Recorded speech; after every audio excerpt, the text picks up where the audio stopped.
examples, just one or two. Okay, one.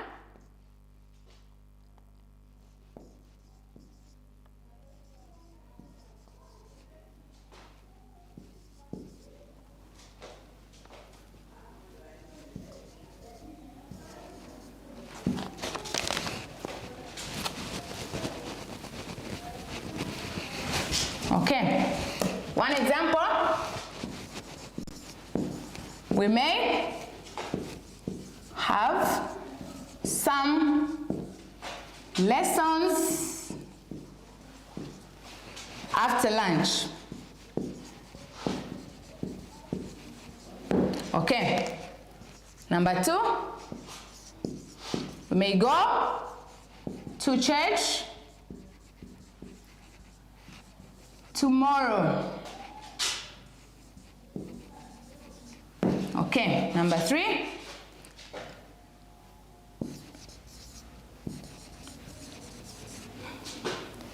we may sing all night. Okay, these are a few examples that we have constructed using the auxiliary verb may. These are examples also are showing a possibility. They are showing some possibilities, and also they are written in different tenses. They are showing some possibility, and also they are written in different tenses. Let us identify the tenses they are written in. We may have some lessons after lunch. We may have some lessons after lunch. Remember, when we talk about the future, here we have the future tense. When we talk about the future, we're talking about actions that take place in the future. So there are some actions that are yet to take place in the future. And the action in here is having lesson, having some lessons. So having some lessons, this action will take place after lunch. But we have used the auxiliary verb may because there's a possibility in this sentence. We go to example number 2. We may go to church tomorrow. We may go to church tomorrow. Meaning, there's a possibility of going to church and also not going. No wonder I've used the auxiliary verb may. There's a possibility of going to church and also that of not going to church tomorrow. And the tense we have used here is the future tense. Are we together? We move forward. We look at the last example. We express a possibility using the auxiliary verb may. We may sing all night. We may sing all night. Meaning, there's an action here that is yet to take place. It is not in the past, but it is coming ahead. So this example here is written in the future tense. Future tense, and there's a possibility, meaning people are either going to sing or not. No wonder we have used the auxiliary verb may. Okay, so remember always that we use the auxiliary verbs can, might, and may to express possibility in a sentence, also express ability in a sentence.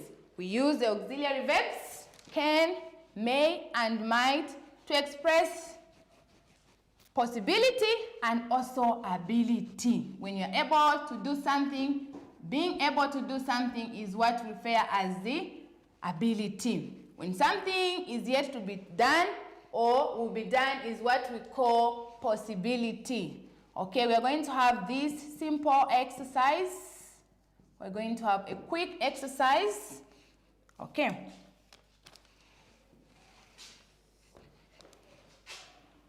The instruction is here.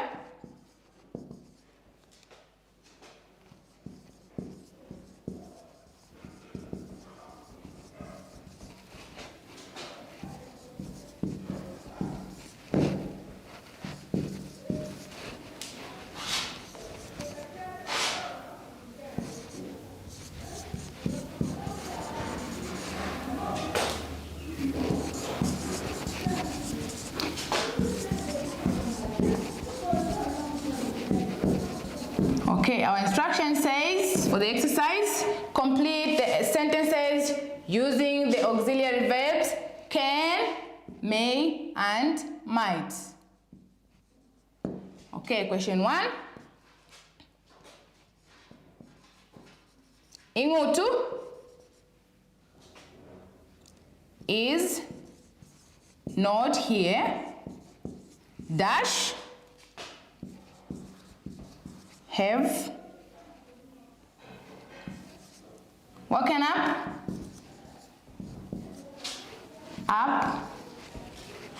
late.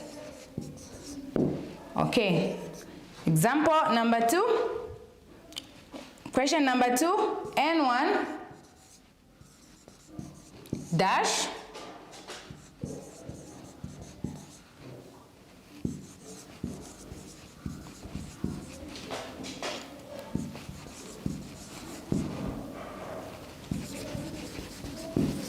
but some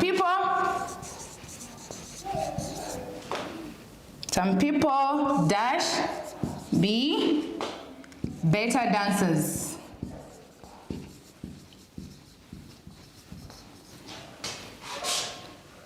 Question 3, you dash go to the ceremony with me if you wanted to go. Okay, so the instruction for the exercise reads, complete the sentences using the auxiliary verbs can, may, and might. Okay, before we answer the exercise, I'll invite questions. If there are any questions from the people that are watching or any messages.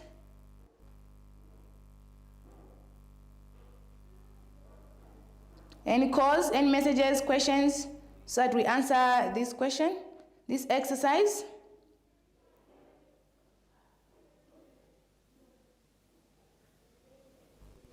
Okay, seems we don't have any question. Okay, we'll get back to the exercise. Complete the sentences using the auxiliary verbs can, may, and might. Question number 1. Ingutu is not here, dash have woken up late. Ingutu is not here, dash have woken up late. Before we answer the question, before we find this suitable auxiliary verb, first we must identify the tense in which this sentence is in. Ingutu is not here, dash have woken up late. This should be an action that happened in the past. Okay, then we find a suitable auxiliary verb for the question. Ingutu is not here. Okay, Ingutu is not here. She might have woken up late, or she could have woken up late. Okay, Ingutu is not here. She could or may have woken up late. So we're going to use the auxiliary verb may. May. Why have we used may? Because we have used may because there is a possibility, we are not sure, there's a possibility that this person is not here because they woke up late. There is a possibility that Ingutu did not report on time because there's a possibility that she had woken up late. Let us look at question number 2. N1 dash learn to dance, but some people dash be better dancers. We're looking for a suitable auxiliary verb between can, might, and may. Okay, remember we said can is used to express the ability. It is used to express the ability. So if we put can here, anyone can learn to dance. Every person has got the ability to dance. Every person has got the ability to dance. It just depends on how you dance, okay? But some people can be better dancers. Every person can dance, can shake, but we have got people that can be better dancers. We have chosen the auxiliary verb can because it is showing an ability, being able. Every person, anyone, remember we're following this, anyone can dance. But some people can be better dancers. And this question is in the present tense. Okay. We look at question 3. Question 3. You dash go to the ceremony with me if you wanted to go. You dash go to the ceremony with me if you wanted to go. Let us find a suitable auxiliary verb here. Let us find a suitable auxiliary verb. You dash go to the ceremony with me if you wanted. If we use you can go to the ceremony, is it going to make sense? If we use you might, is it going to give us a meaningful sentence? If you use may, is it going to give us a meaningful sentence? Let us first look at the sentence. Is it in the present tense, past tense, or future tense? Is it in the present tense, past tense, or future tense? You dash go to the ceremony with me if you wanted to go. Okay, so this sentence is written in the past. Okay. It's written in the what? In the past. You might is written in the past.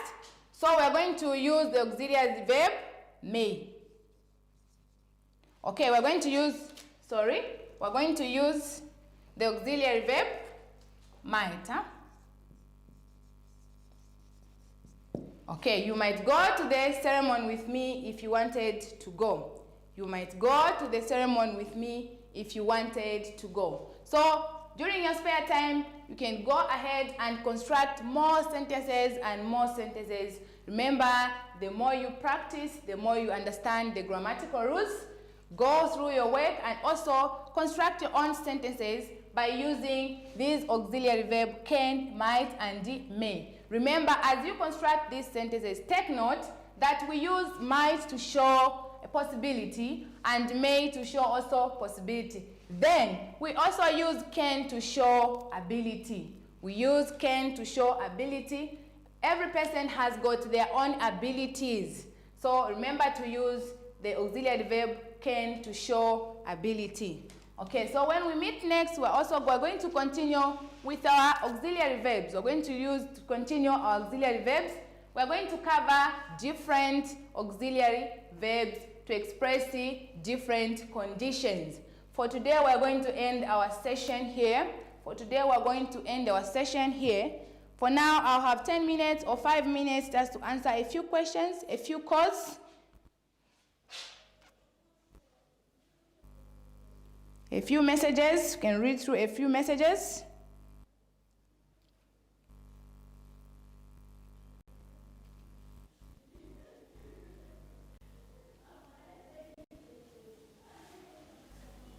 Okay.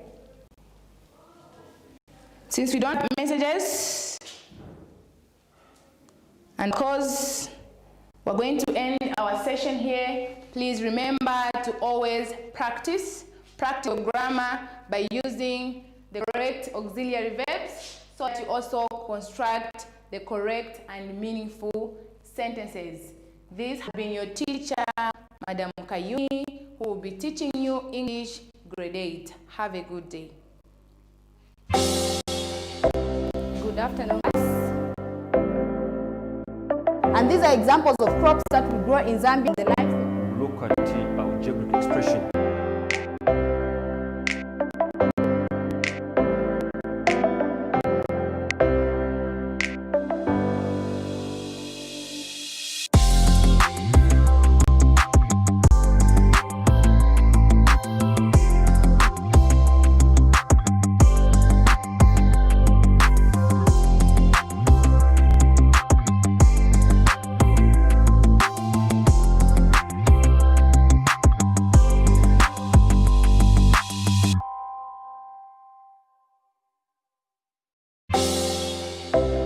Good afternoon, class. And these are examples of crops that will grow in Zambia and the livestock. Look at algebraic expression.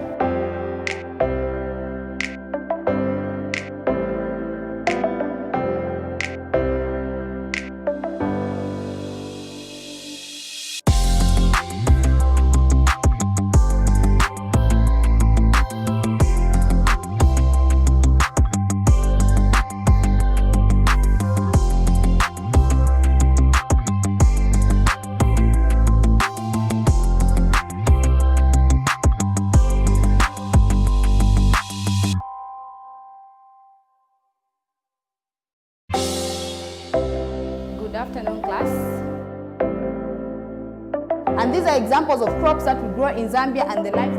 Look at the algebraic expression.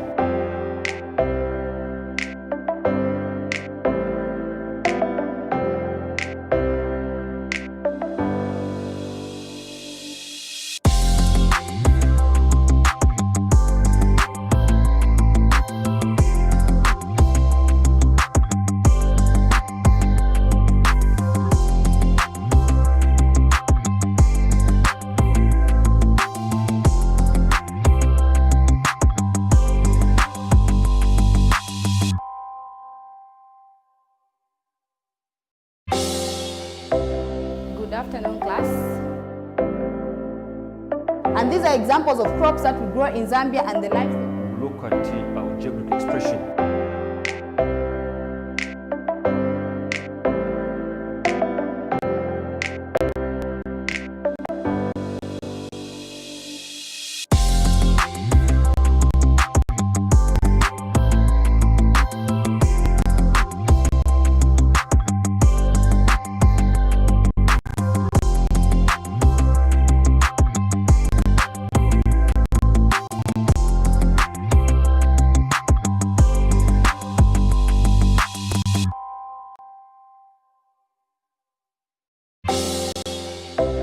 Good afternoon, class.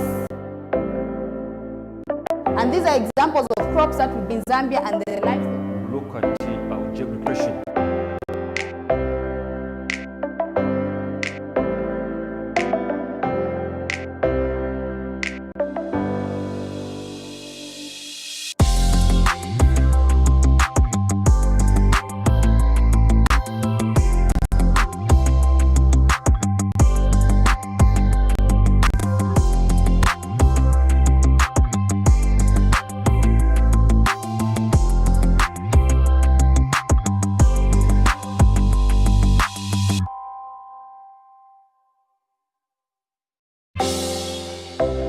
Good afternoon, class. And these are examples of crops that we grow in Zambia and the life.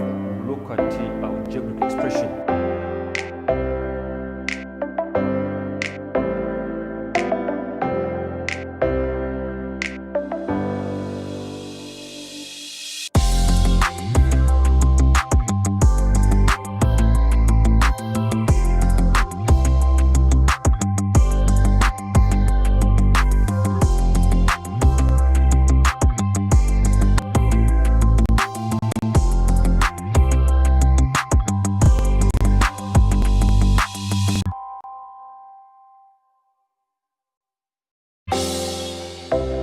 Good afternoon, class. And these are example crops that we grow in Zambia and the life. Look at the algebraic expression.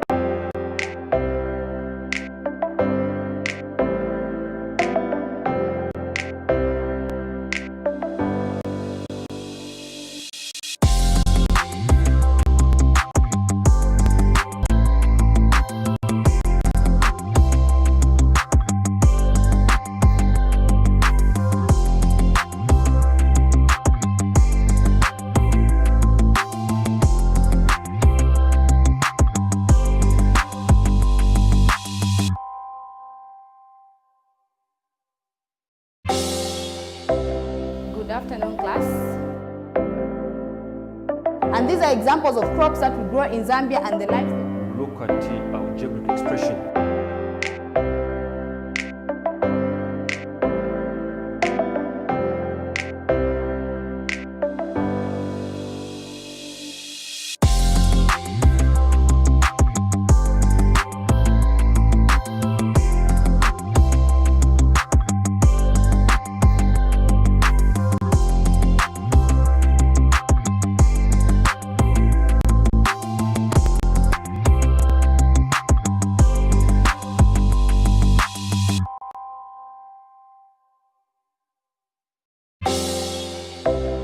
Good afternoon, class. And these are examples of crops that we grow in Zambia and the life. Look at the algebraic expression.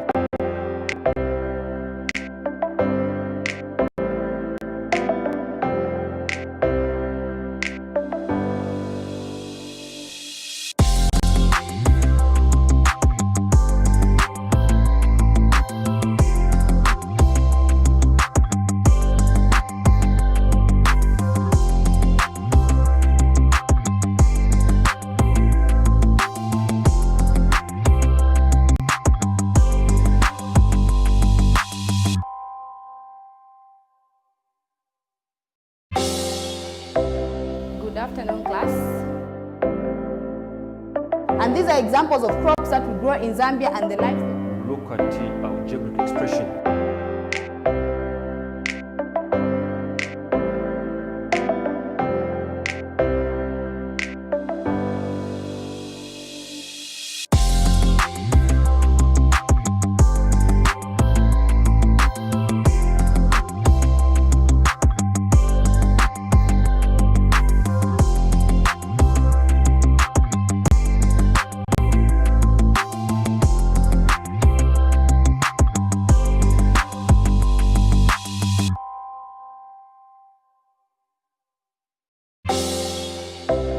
Good afternoon, class.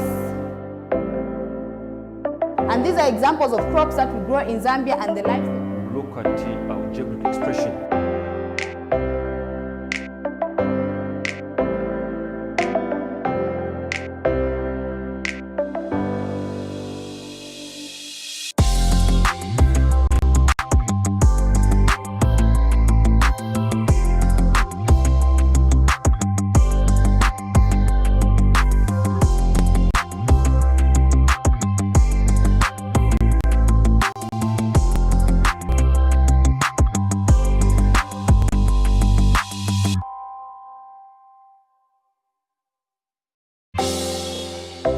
Good afternoon, class.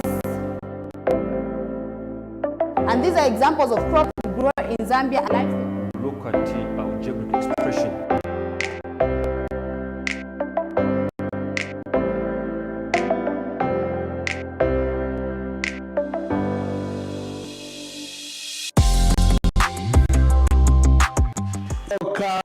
Welcome, my friends, my brother, my relative, wherever you're watching me from. This is GMF Online Learning. Welcome again to Grade 8 Computer Studies. I believe you are excited to join me. I know you're watching me from Facebook and also Prism Africa. Thank you very much. Good afternoon once again. My name is Mr. Kaira, and today we'll continue with our lesson in computer studies. Wow, it's a beautiful day. Now let us go back to what we looked at last time that we met. Last time we were looking at healthy and safety. Healthy and safety. And I gave you an exercise. I believe you have written down that exercise with correct solutions. Wow. Okay, so on the screen, I'm going to show you those questions. And the first question was saying, says, what are the common health problems associated with the use of computer? What are the common health problems associated with the use of computer? And I have some of the solutions on the screen. Number one, some common health problems associated with the computer are, number one, you're going to have some injuries that are related due to the use of the keyboard and a mouse. And if you remember last time we said these problems are what we refer to as repetitive strain injuries, RSI, repetitive strain injuries. Then another problem that we might also encounter is the flickering of the screen. Basically, it will bring problems to our eyes. So we're going to have what we call vision impairment. Then the last one, but not the least, is that the improper sitting and the inappropriate use of chairs can bring problems such as spine problem or backache. This is due to the position of the computer, the desk, and also the chairs. Basically, we're talking about the posture. Are we together? Then the second question reads, briefly describes ways to prevent health problems associated with the computer use. Briefly describe ways to prevent health problems associated with computer use. So you remember what we looked at last time. So some possible answers are, number one, the monitor. Now, if the monitor is closer to you, you have difficulties or you have some healthy challenges. So we are saying a monitor must be kept away from the eyes approximately about 15 centimeters, so that you have enough space, and also you allow your eyes to make sure that you can also move around. Then also the keyboard must be placed in front in a right position so that you are also comfortable. Remember, you have to maintain a good posture. Then we also looked at a mouse, that a mouse must be located next to the keyboard so that you have also enough space to move around on your desk or your table. Then also you must have an adjustable chair. Make sure that when you sit, you also have a back rest. Are we together? Then also we talked about taking regular breaks and also work. In other words, you have to get up, you walk around, change position, and also make sure that you just give your body enough time to move around so that even the body can also feel good. Then the last but not the least, we can also say we need to relax our eyes by looking at different directions. Are we together? Then the last question was saying, what are the safety issues associated with the use of a computer? What are safety issues associated with the use of the computer? Number one, long and hanging cables, they look untied and can cause a lot of what? Accidents. So make sure that you fasten your cables and make sure that it's clear so that people are able to pass nicely. Then also we talked about overload of sockets and what? Adapters. So we have to make sure that our adapters are not overloaded, and also our sockets. Do not connect computers, fridge, stove at the same source. Are we together? Good. Then make sure that the heat and also humidity, okay? The heat and humidity. If your room, the room that you are using as a computer room, or even the room that you are using for operating your computer is hot, you might also cause the computer to overheat. Hence, it might even burn the processor. Are we together? Good. And make sure that you dust your computer. So class, these were the 3 questions that I left some time back last week. And today we are going to continue looking at new things. So before we go deep into our lesson, what is it that we are expecting out of this lesson? Number 1, after this lesson, we must identify and explain the types of computer security. Then we must also identify and explain types of computer viruses. So class, what are we talking about today? Okay, so today we are talking about security and computer viruses. Security and computer viruses. That's what we are going to look at today. Good. Now, let's go now. Let's identify or let's define what is security. What is security? So, security in this context is the protection of hardware and software from unauthorized use of computer. So we are saying it's the protection of hardware and software. It's the protection of hardware and software from unauthorized use of computer by ensuring that resources are free from authorized use or manipulation. So what we are talking about, class, today is that we want to learn how we can protect our computer, in this context, our hardware and software, from unauthorized use of computer or unauthorized people. Are we together? Good. Now, let us look at now the types of computer security. Types of computer security.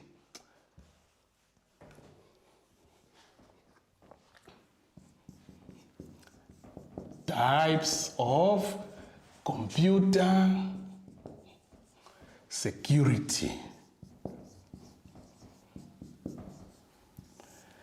Okay, so class, there are basically two types of computer security. There are basically two types of computer security.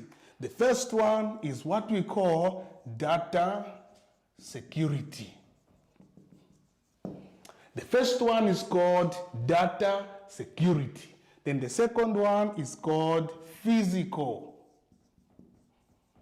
security. Okay, so I can put those on the screen. Maybe my board is quite small. Let me put them on the screen. So we are saying there are two types of security. We have what we call data security and also physical security. So data security, basically our thinking should be software. How can we protect our software? Then when we talk about physical security, we're talking about how can we protect our hardware part of the computer. Are we together? I believe you are following what we are actually learning today. Okay, so now let us discuss these types of security in details. Okay, so we'll start with the data security. So what comes to our mind if we talk about data security? What is data security? So when we talk about data security, it's a kind of a security that ensures that data, information, or just the software at large is free from internal, it is free from internal and external manipulations. Are we together? So we're talking about type of a security whereby data, information, or just a software at large is free from internal and external manipulation. Now look at this word. This word sounds to be quite big, right? Manipulation means changes. Okay? Changes. There are certain people or certain programs that might change the content of your what? Your files. So we want to look at how these changes can also happen. So data security is just the context of freeing our computer from internal and external manipulation by, number one, how can we protect our data? Or how can we make sure that our computer or software is protected? Number one, let me get from you. Number one. Good. So number one, we are saying, okay, let me write them here. Okay, let me write them here. I think my cameraman can move the camera there. Okay, number one, by putting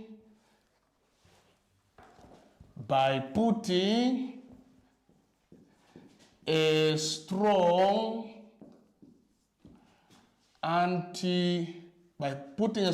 password. So we are saying we can protect our computer by putting a strong password. Now, I'm using the word strong. Why? Because some people, when they are protecting their system, they'll put password like 1, 2, 3, 4. Class, is it a good password? Not at all. Why? Because anyone can just memorize, or anyone can just type in 1, 2, 3, 4, because most of the systems, they use this as their default password. So we are saying by putting a strong password, meaning that your password should have numbers. You can put also symbols, okay? You can also put in characters or letters, say A, B, C, D. Are we together? So now, class, can anyone remember all these? For example, if your password is 1, 3, 4, 5, we put a dollar symbol there. Then we put D, A, E. Can anyone remember this? No. Why? Because this is not common. So it must be a strong password. Are we together? Some of you have got phones there. Okay? What type of a password did you put on your phone? Good. Number 2, we have to make sure that we back up data. Number 2, we back up data. Okay? We need to back up data. It's one of the security measures. Now you can back up that. To back up means to keep data. You have to remember, boys and girls or class out there, that data is very, very important. Are we together? So you need to make sure that you back up data. Either using, number 1, a flash disk. Do we know a flash disk? I know you know a flash disk. Some people, they call it memory stick. Memory stick, a flash disk. Number 2, you can also back up data using what? A memory card. Do we know a memory card? Yes. Our fathers, they are using memory cards on their phones. Some of them even some cameras, right? Yes. So memory card. Then we can also use external hard drive.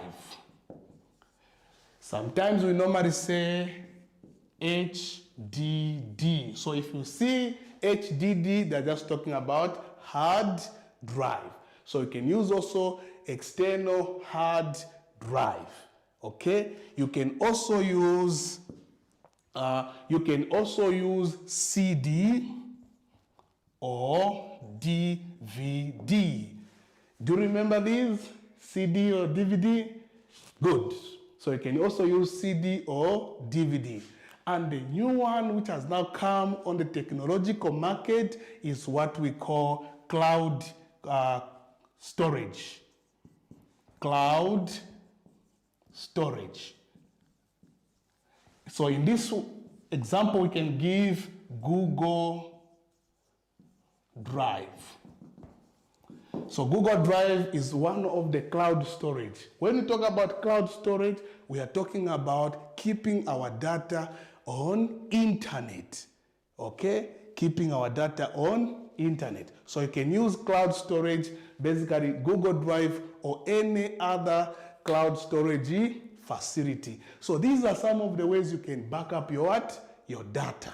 You can advise your mom or your daddy to make sure that they back up what? The data. For example, if they're keeping files that are very important. For example, if they're working on files for workplaces, they can make sure that they back up this. Are we together? Good.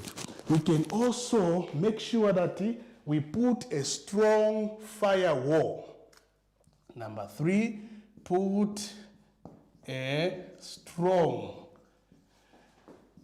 firewall. So firewall, these are some of the utility programs of the operating system. So make sure that the firewall is strong. Are we together? Good. Then making sure that we update. Number 4, update an antivirus. Someone is talking about there is no antivirus. Are we together? So only antivirus. So what is an antivirus?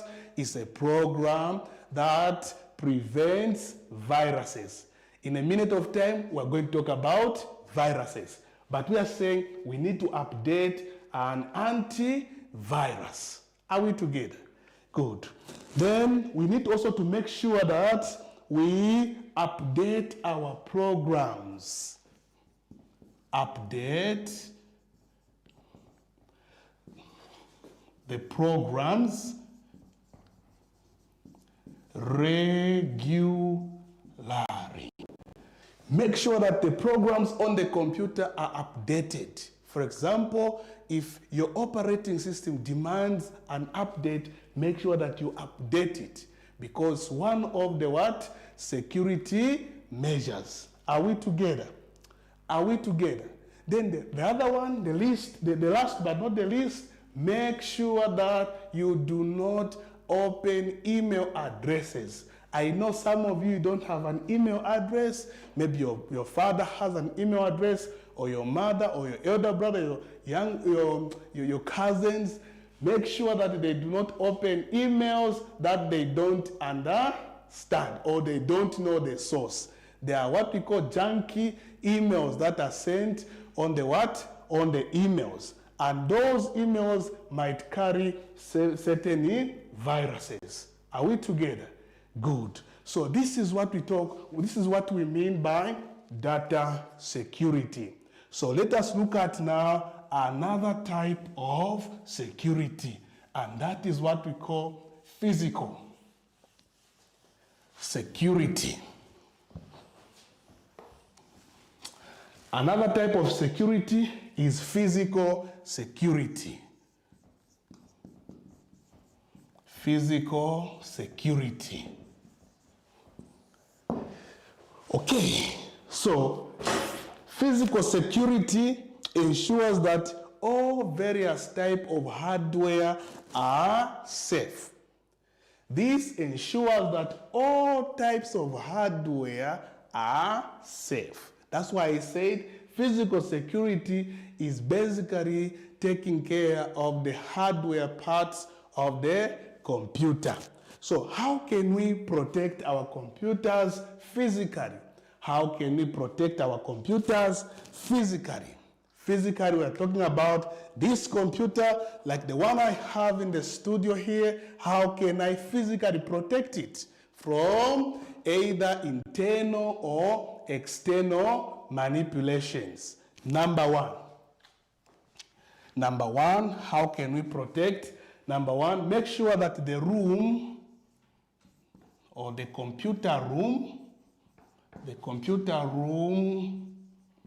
is, or let me use the word has burglar bars. Has burglar bars, or a grill door, or a grill, or a grill door.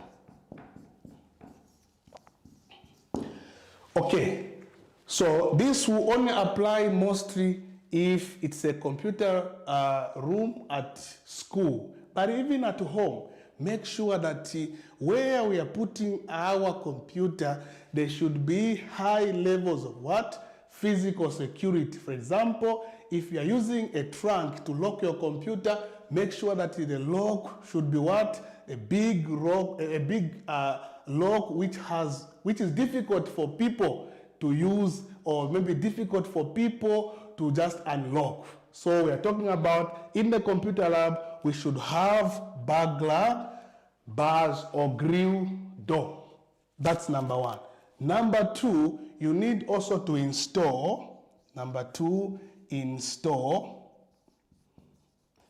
security alarms.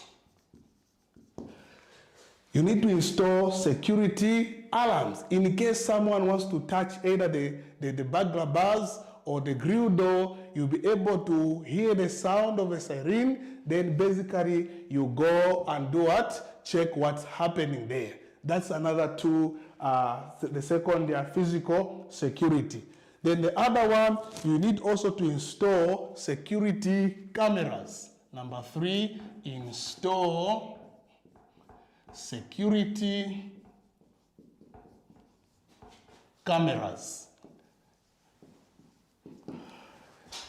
Okay, so you need to install security cameras so that you are able to monitor what's happening there. You're able to see. Basically here we're talking about the CCTV, so that wherever you have a server computer is able to monitor what's happening out there. Are we together? You should also have fire extinguisher. Extinguisher. You should also have a fire extinguisher. What do you think is the importance of a fire extinguisher? In any case of what? Fire breakout. So you are able to do what? To quench the fire. Are we together? Are we together? Make sure also that you also lock the rooms. There are people who are quite careless. They will just leave the rooms open for anyone to come in and to come out. Make sure that you install what? You lock the rooms. So class, these are some of the ways in which we can physically protect our computers. Okay, so next, now let us look at the computer viruses. Okay, next we're going to look at computer viruses.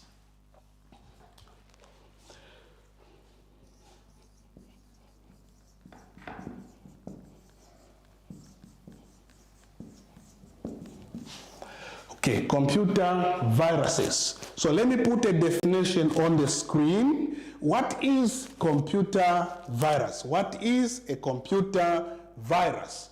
So a computer virus is a program or a piece of code.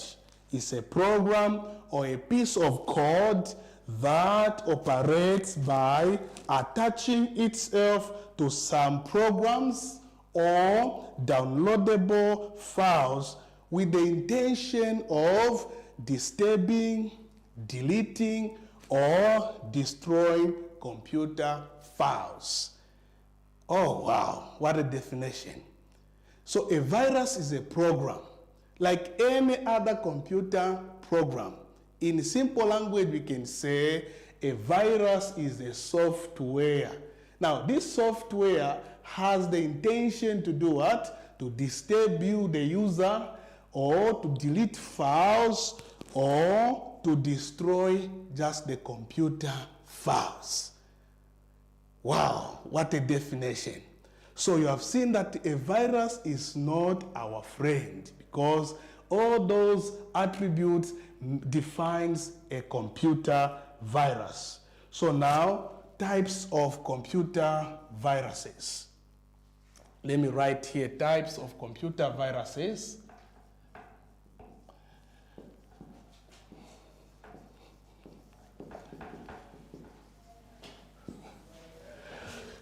Like we have said, we are saying the types of computer viruses. We have said that a virus has the intention to disturb, to delete, or to destroy files. So there are quite a number of these viruses. And the people, they also manufacture computer viruses. Are we together? So today we are going to look at the 3 types of computer viruses. We're going to look at 3 types of computer viruses. And the first one is what we call the boot sector. This is called a boot sector. Then the second one we're going to look at is what we call the macrovirus.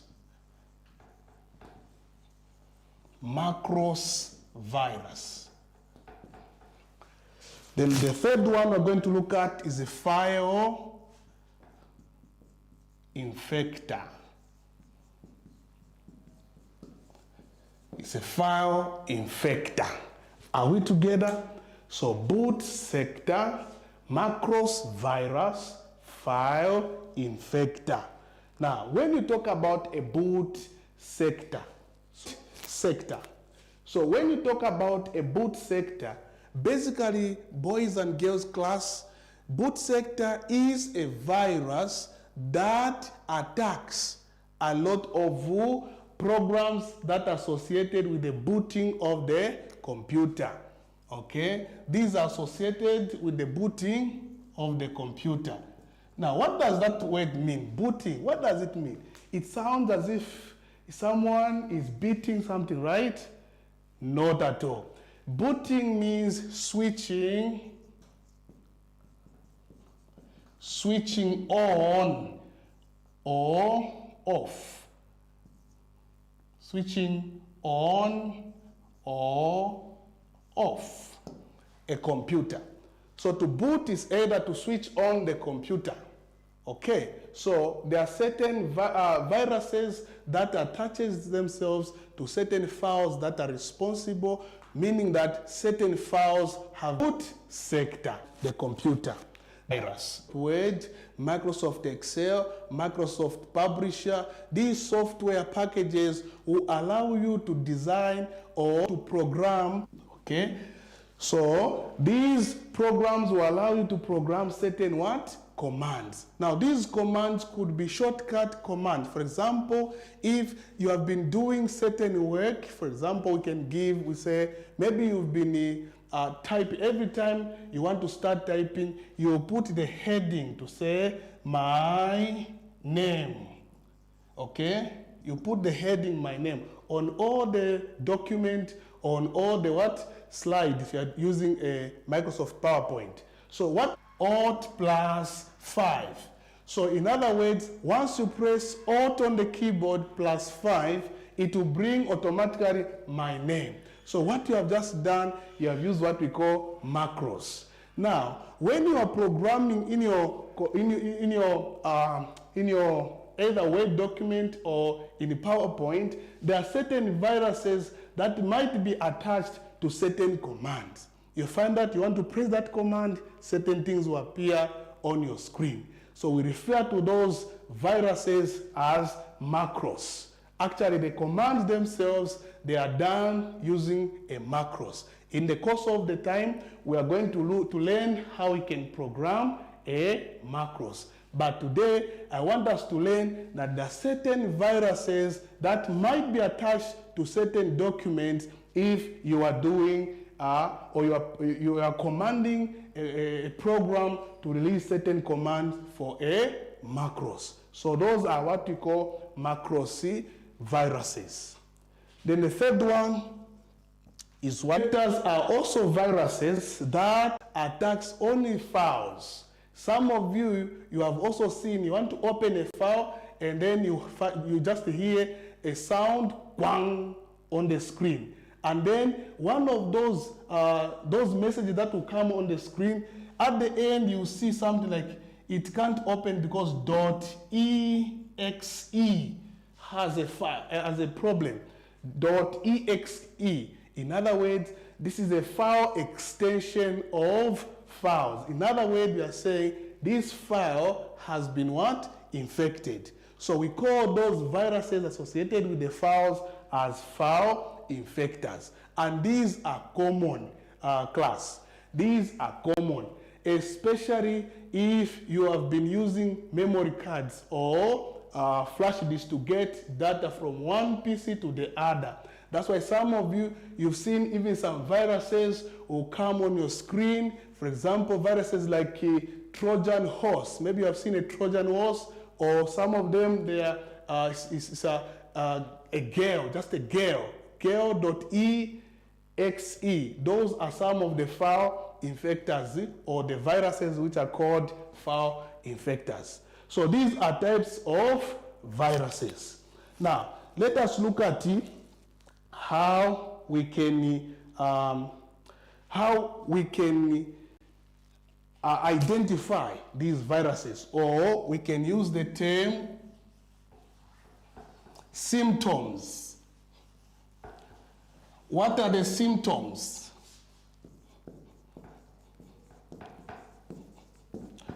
What are the symptoms of these viruses? How can you know that your computer is infected with viruses? Number one, the performance of the computer will become very slow. And those are signs of what? That your computer is infected. So it will start performing very slow. It will become very slow. Then the second one, you see some irritating pop-ups on your screen. Irritating what? Pop-ups on your screen. It will just give you a sign, bang. It means that viruses. Number one, the easiest way you can remove viruses is by installing an antivirus. An antivirus is the best way you can eliminate or remove certain what? You've been following this program. Now let me just get some calls now from you, wherever you are watching me from. Can I receive some calls or some questions or contributions? The number you can reach me is just there on the screen, 0977 72 8000. 0977 72 8000. Let me hear what you want to ask or contribute on this grade 8 topic.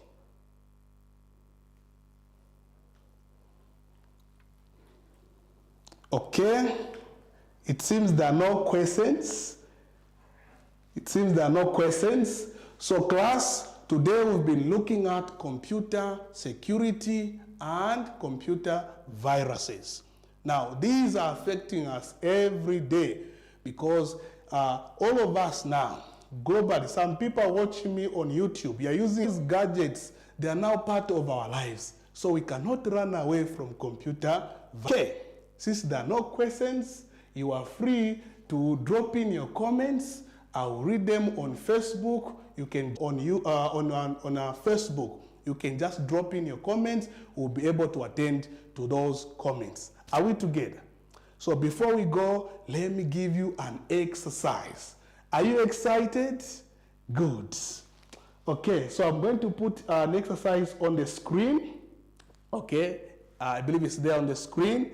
It says, explain 4 ways how you can protect the computer from, that way it's supposed to be from, unauthorized people. How can you protect your computer from unauthorized people? Then number 2, explain 3 ways of physically protecting the computer, Explain 3 ways of physically protecting the computer. Then the last one, but not the least, identify and explain 3 types of viruses. Wow, class, this has been your teacher, Teacher Kaira, with computer studies. And I'm expecting you to write down the solutions to those 3 questions and drop in your answers. You can even screenshot and send to that number. Then I'll be able to get your answers. Then I'll respond to you. I'll appreciate to receive your comments. Are we together? Thank you very much and enjoy our programs. Thank you. Examples of crops grow in Zambia and the life. Look at algebraic expression.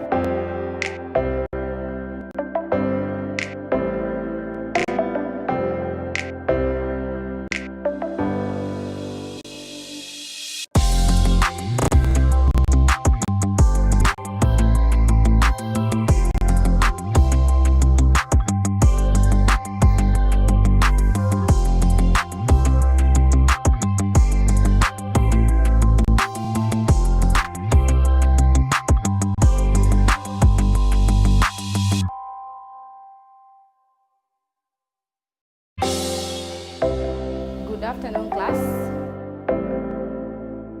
And these are examples of crops that we grow in Zambia and the life. Look at our geographic expression.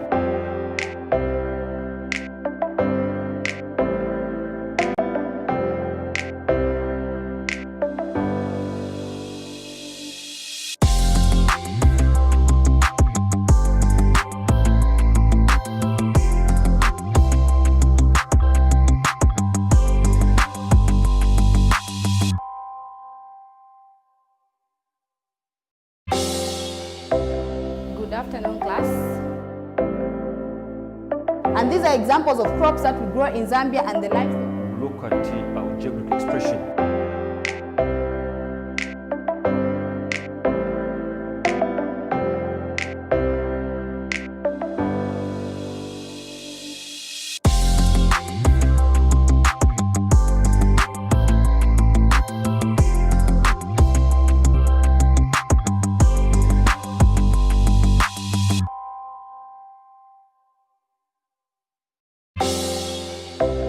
Good afternoon, class. And these are examples of crops that we grow in Zambia and the life. Look at our geographic expression.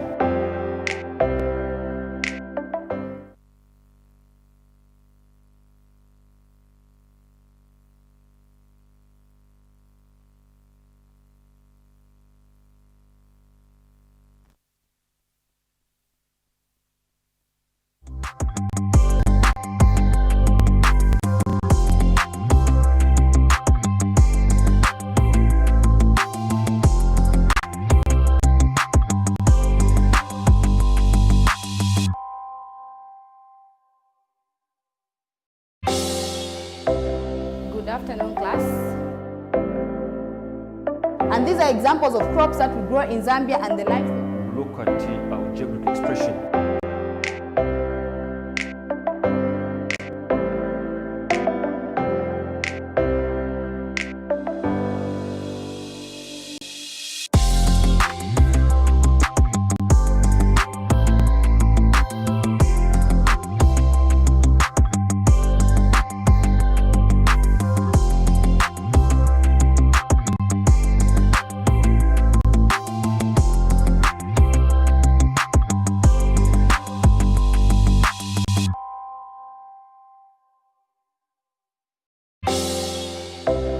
Good afternoon, class.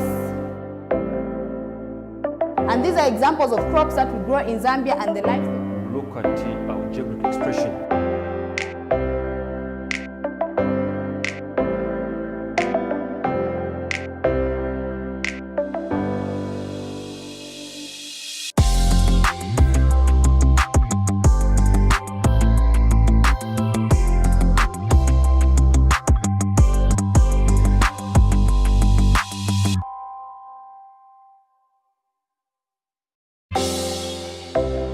Good afternoon, class. And these are examples of crops that we grow in Zambia and the life. Look at our geographic expression.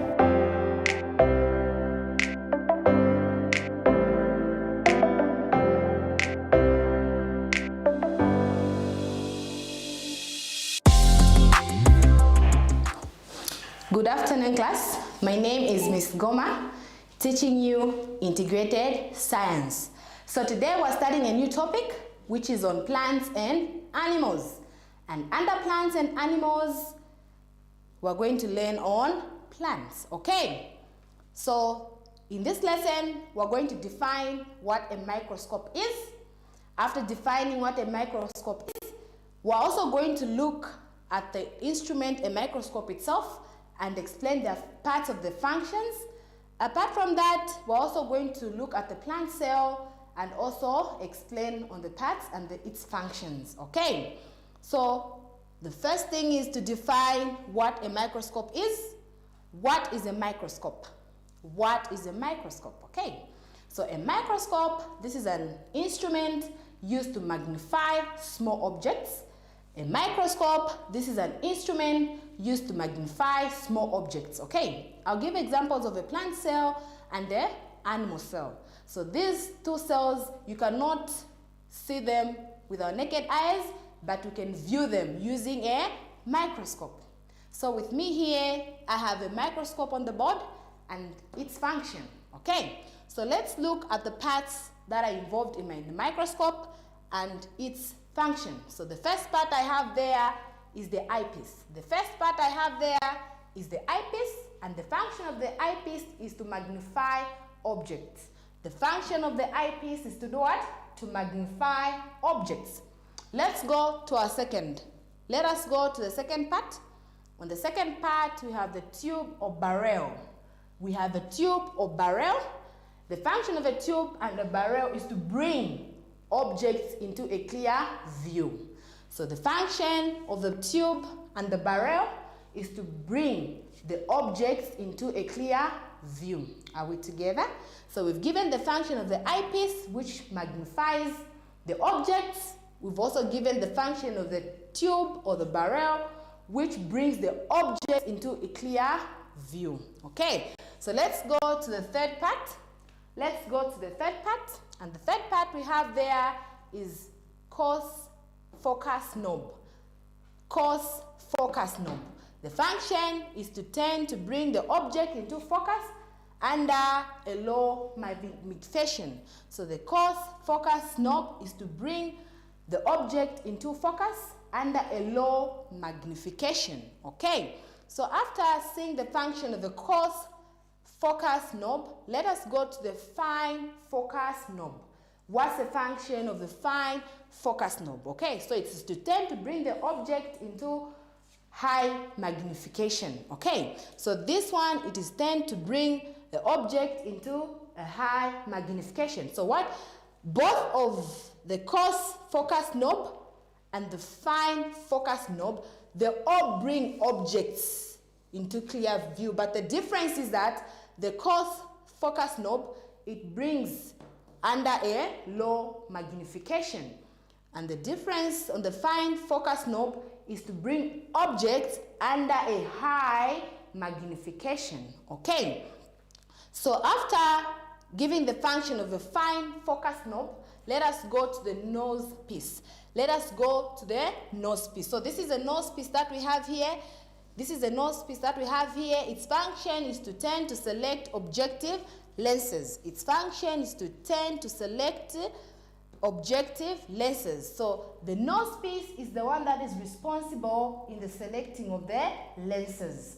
The nose piece is the one that is responsible in the selecting of the lenses. Okay, so after we're done with the nose lens, let us go to the objective lens.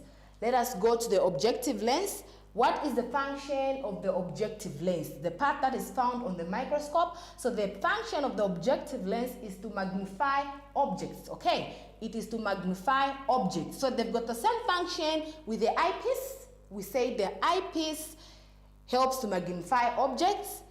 Same with the objective. The objective lens also helps to magnify objects. Okay, so after the objective lens there, we'll go on the clip. Are we able to see where the clip is? Are we able to see where the clip is? Are we able to see where the clip is? So the clip, it holds the object in place on the state. It holds the object on place. So this is where the object is put. Okay, so it holds the object that you want to view in place. So a clip holds the object that we want to view with a microscope. It's the one that is responsible of holding the object in place. Okay, from there I have a stage. From there I have a stage. So the stage, the platform on which objects are placed. The stage, it is where it's a platform on which objects are placed. So we're saying a clip, it's the one that holds the specimen or objects that we want to view. Then this stage is the one, it's a platform now where this clip is being put after the specimen has been put. So the clip, it holds the specimen. Then the stage, its function is to keep, it's a platform where this clip is put. Are we together? Any questions? Any questions? Okay, so after the stage, we go to a diaphragm. After the stage, we go to a diaphragm. What's the function of a diaphragm? So here it says it controls the amount of light that shines through the object. So the diaphragm is the one that is responsible in controlling the amount of light that reflects on the object.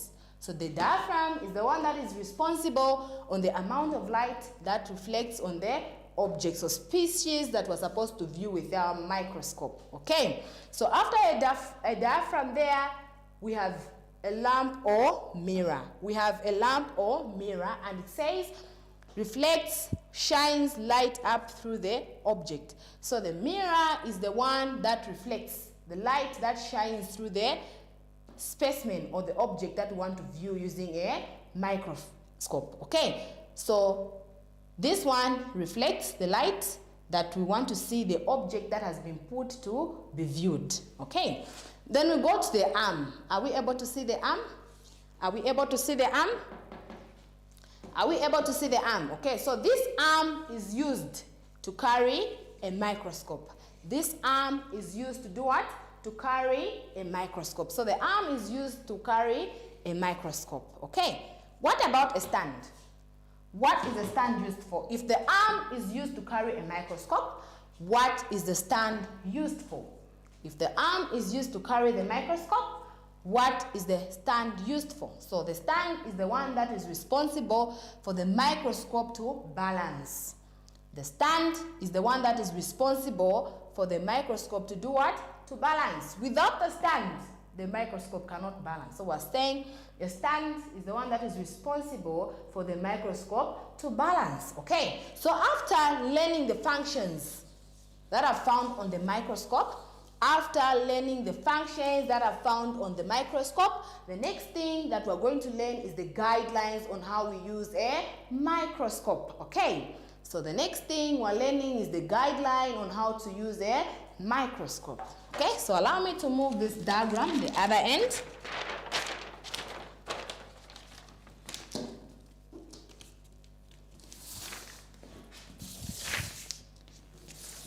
Okay, so the next thing, it's the guideline.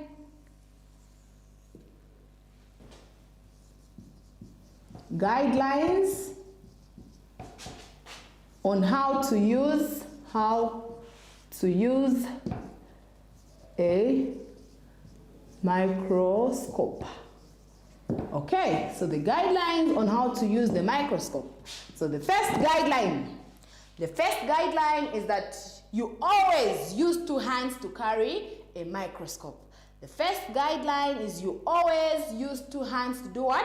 To carry your microscope. So the first one, always use two hands when carrying a microscope.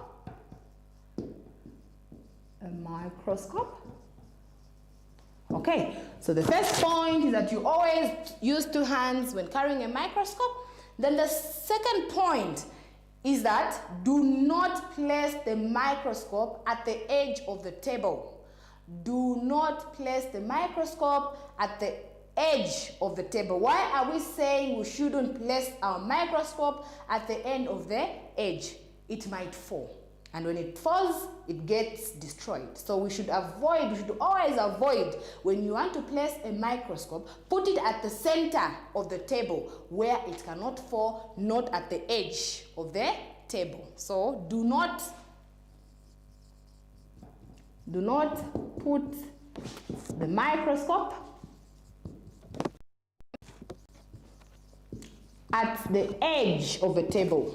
At the edge of the table, it will fall. Okay, let's go to the third point.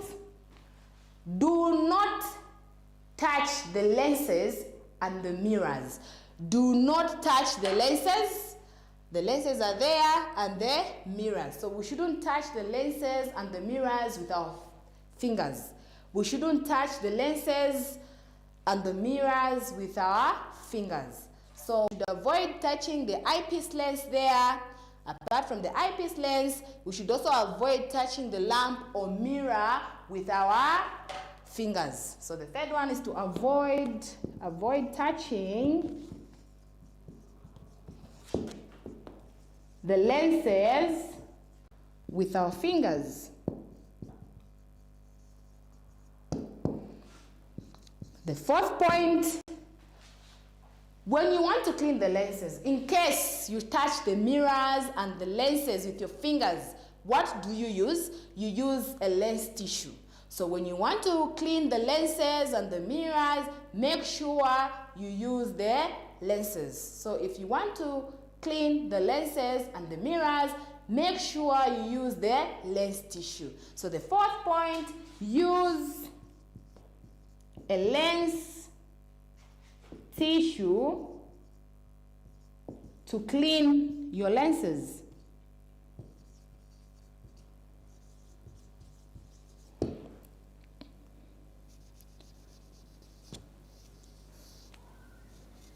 Okay, so you use a lens tissue to clean your lenses.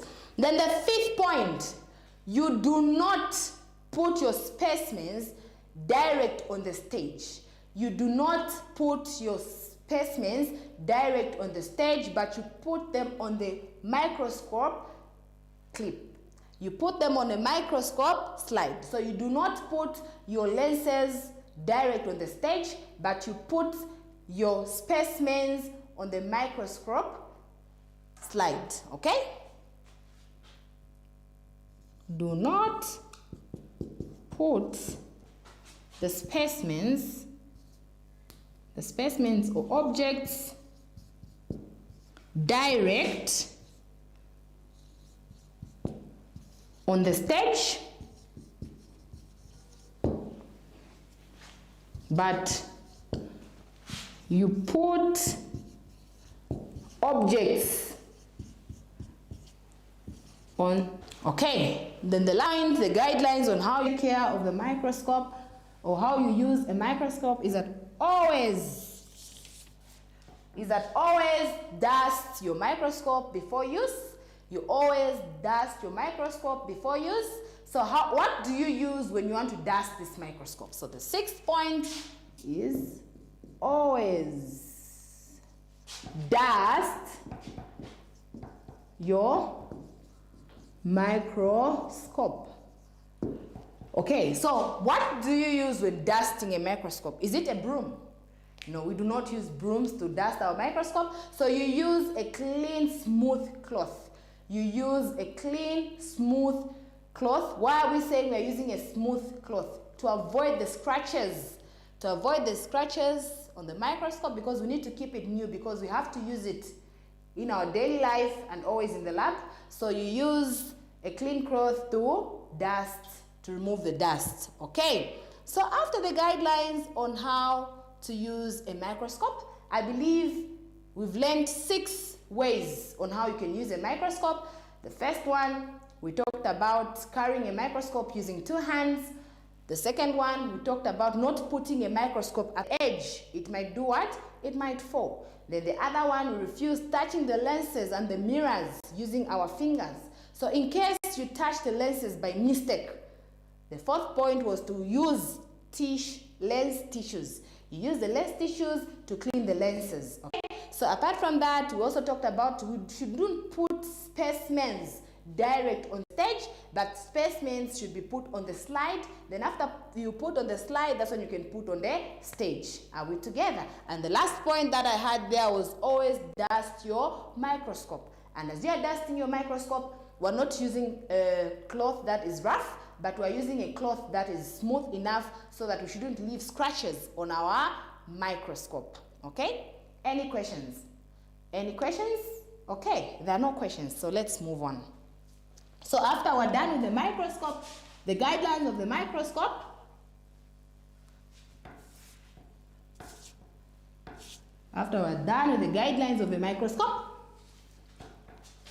we should now look at the structure of a plant cell. Okay. So under a plant cell, all plants are made of very small units known as cells. Okay, so all plants are made by very small units called cells. So I'm saying all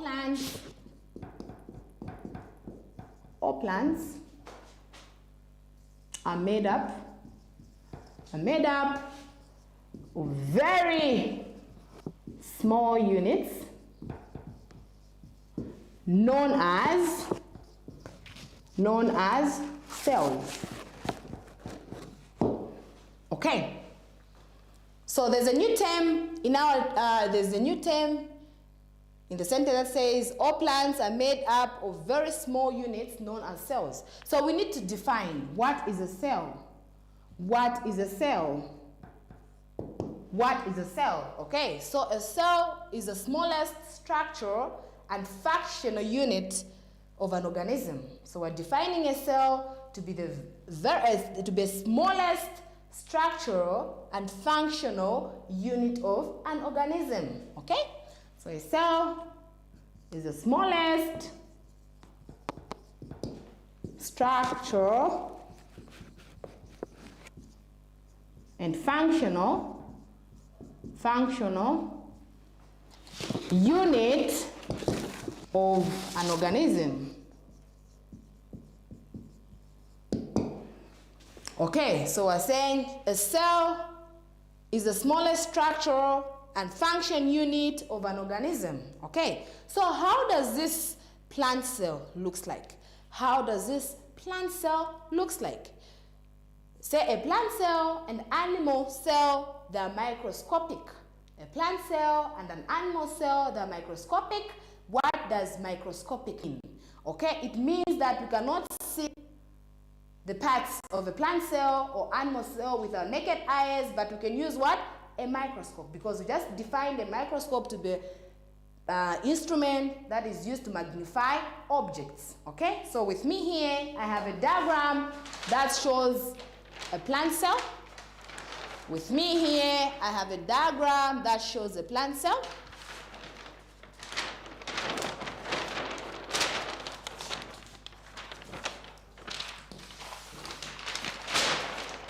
Me here, I have a diagram that shows a plant cell.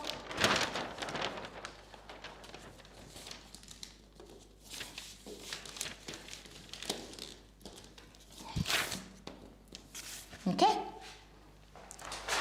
So let me just put this diagram here after defining what a cell is, because it said a cell is a structural and functional unit of an organism. Okay, so with me here, I have a diagram that shows a plant cell.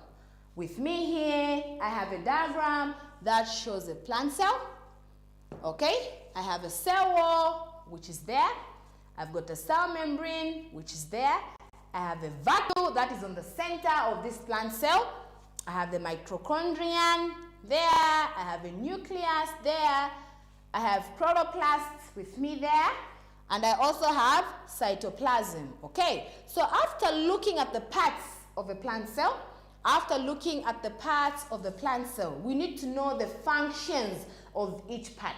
Okay, so after knowing the parts of the plant cell, we need to know the function of each cell. Okay, so we'll start with the cell wall. The cell wall is the outermost part of the plant cell. Can we look here? So we're saying the cell wall is the outermost part of the plant cell, and this cell wall is made up of cellulose fiber. So now what's the function of this cell wall? Okay, so the function of this cell wall, one, it is to give shape to a plant. You can see a plant cell has got a shape. So the first function of a cell wall is to give shape to a plant. Apart from it giving a shape to a plant, it also protects all the inner parts of the plant cell. And these inner parts of the plant cell we're talking about is the cell wall, the vacuole, chloroplast, cytoplasm, nucleus, and mitochondrion. So these parts of the plant cell are protected by the cell wall. So the cell wall has got two functions. The first function is to give shape to a plant. The second function is to protect all the inner parts of the plant cell. Okay, so we're done with the cell wall. Let's go to the second part. We're done with the cell wall. Let us go to the second part. Our second part that we have there is a cell membrane. Our second part that we have there, it is a cell membrane. It is found inside the cell wall. Are we together? It is found inside of the cell wall. This is the second layer that is found in the plant cells. That's what they're saying. It is found inside the cell wall. So this is our cell membrane. So this cell membrane, it is selectively permeable. This cell membrane, it is selectively permeable, meaning it allows some substances to go in and out of the cell. It allows some substances to go in and out of the cell. So when we say selectively permeable, it means it allows some, not all substances are allowed to go in the plant. It only allows some substances to go in and out of the cell. Okay, so the function of the cell membrane, it is to allow some substances to go in and out of the cell. That's why it is called, that's why it's said to be selectively permeable. Are we together? Are we together? So we're done with the cell wall and we're done with the cell membrane. Okay, so let us go to the second part. Let us go to the second part, which is cytoplasm. Let us go to the second part, which is cytoplasm. This is a jelly-like fluid that is found inside the plant cell. And the function of this cytoplasm, it allows chemical reactions to take place. So we're saying cytoplasm is a jelly-like fluid that allows chemical reactions to take place. So in the cytoplasm, this is where chemical reactions will take place. Are we together? In the cytoplasm, this is where chemical reactions would do what? Would take place. Okay, so after we're done with the cytoplasm there, let us go to a nucleus. Are we able to see the nucleus? Are we able to see the nucleus in the corner there, in the plant cell? Are we able to see the nucleus? Okay, so what is the function of this nucleus? What is the function of this nucleus? Okay, so the function of this nucleus, it is the one that it controls all the activities that happen in the cell. So the nucleus, its function is to control all the activities that do what? Happen in the cell. So this one is the overall. It will control all the activities that will be happening in the cell. So the nucleus is the one that controls all the activities that happen in the cell. Okay, so we're done with the nucleus. Let us go to the vacuum. Let us go to the vacuum. So in this vacuum, you're going to find cell sap. In this vacuum, you're going to find cell sap. And cell sap contains salts, water, and mineral salts. Are we together? So the next part we're looking at is the vacuum. And in the vacuum, it contains salts, water, and mineral salts. Okay, so now if it contains salt, water, and mineral salts, what's the function of the vacuum? If it contains salts, water, and mineral salts, what's the function of a vacuum? So the function of a vacuum is to release waste materials or waste products. The function of a vacuum, it is to release waste materials or waste products. Okay? Let's go to our second part. So after knowing the function of a vacuum, it's the one that is responsible in releasing waste products. Okay? So now let's go to the mitochondrion. What's the function of this mitochondrion? What does it do? So the mitochondrion, this is where respiration takes place. The mitochondrion, this is where respiration takes place. Okay? So when you look at this mitochondrion, it has got its own function. When you look at this mitochondrion, it has got its own function. So we're saying this is where respiration takes place. So after knowing its function, to say this is where respiration takes place, what is respiration? What is respiration? How can you define respiration? Any answer? Any answer? Okay, so respiration, this is a process by which food is broken down to release energy. Respiration, this is a process by which food is broken down to release energy. Are we together?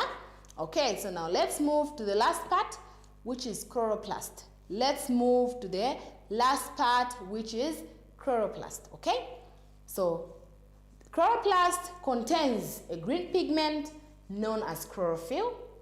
Chloroplast contains a green pigment which is known as chlorophyll. Okay, so this chlorophyll is responsible in giving plants a green color that you see. So these the chlorophyll that is found in the chloroplast. It is responsible in giving green color to the plants that you see. So when you see the vegetables, when they're green, it's because of the chlorophyll that is found in the chloroplast. So meaning photosynthesis takes place in the chloroplast. So meaning photosynthesis takes place in the chloroplast. Okay, what is photosynthesis? What is photosynthesis? Okay, so photosynthesis, this is a process by which plants make their own food with the help of sunlight. So photosynthesis is a process by which plants make their own food. Any questions? Any questions? So having looked at the parts that are found in the plant cell and their function, okay, so I have an exercise with you. Let's answer this exercise together. Let's answer this exercise together. We see if you've understood today's lesson.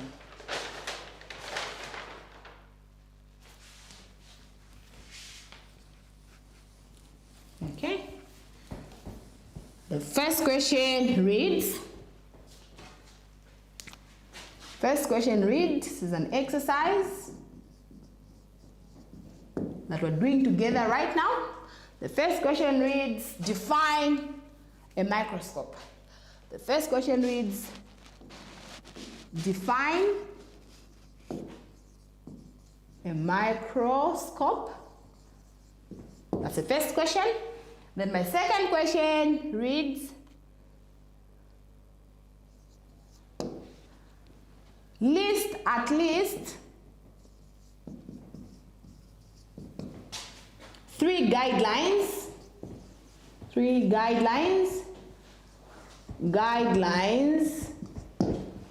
List at least 3 guidelines on how to use a microscope,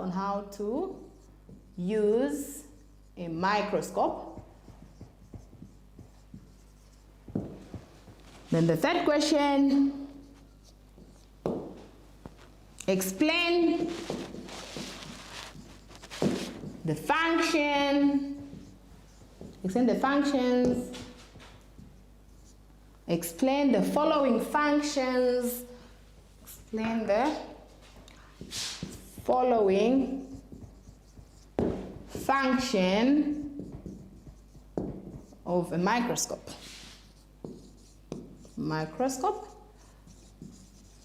So 1, I have an eyepiece. 2, I have a stand. 3, I have a clip. Okay, then my last question is, draw and label a plant cell and explain on the functions of each. Explain on the functions of each.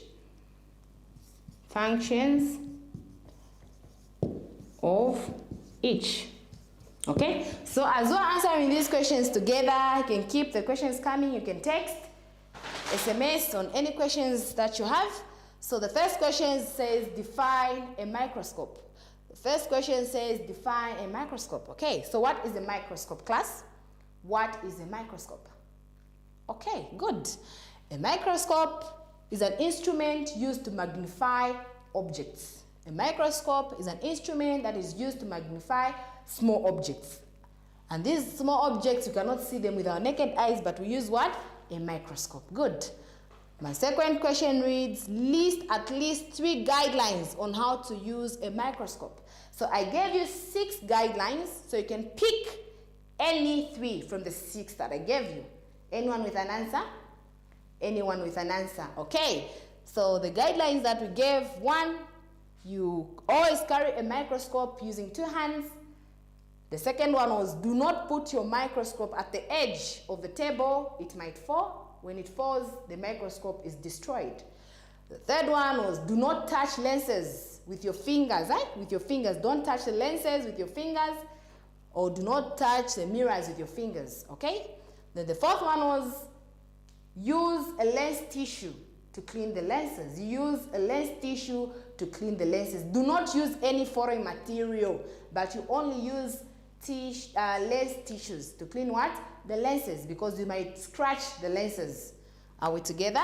Then the other one, we said we shouldn't be putting specimens on the stage directly, but we put them on the slide before they are put on the stage to be viewed. Okay. Then we've got the question. Question 3 reads, explain the following functions of a microscope. Explain the following functions of the microscope. So an eyepiece, what's the function of an eyepiece? What's the function of an eyepiece? Okay, so the function of an eyepiece is to magnify objects. The function of an eyepiece is to do what? To magnify objects. What about a stand? What's the function of a stand? This one goes to you. What's the function of a stand? What's the function of a stand? Okay, so the function of a stand, it is to balance the microscope. A microscope cannot balance without a what? A stand. A microscope cannot balance without the stand. Okay, so the function of a stand is to balance a microscope. And then we have a clip. The last one there on the functions of a microscope, we have a clip. What's the function of a clip? Okay, so the clip holds the objects that are placed to be viewed. A clip holds the objects that are placed to be viewed. Okay. Then the last question is, draw and label a plant cell and explain on the functions of each. You draw and label the functions of a plant cell and you explain on each. So this one, you go and draw it, the plant cell from home. The last question, you're going to draw and label a plant cell and explain on the functions of each. Are we together? Okay, so today we end our lesson here. The next time we meet, we'll learn on plant growth and nutrients. So we're going to learn on plant growth and nutrients. What kind of nutrients are needed for the plants to grow? For them to grow very healthy and we're able to sell and gain income. So the next time we're here, we're going to learn on the plant growth and nutrients, okay? Any questions? Any questions?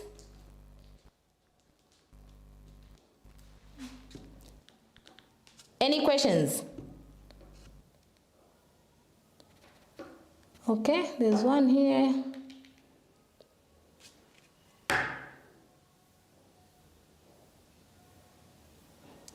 Okay, hello madam. I like the subject you're teaching. I like the subject you're teaching and the program. What time do we start the program? Okay, so the time we start the program for grade 8 is from 14 to 16:55, somewhere there. So the program starts at 14. See you tomorrow. Thank you.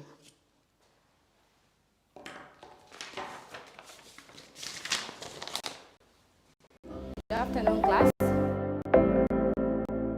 And these are examples of crops that we in Zambia and the livestock. Look at algebraic expression.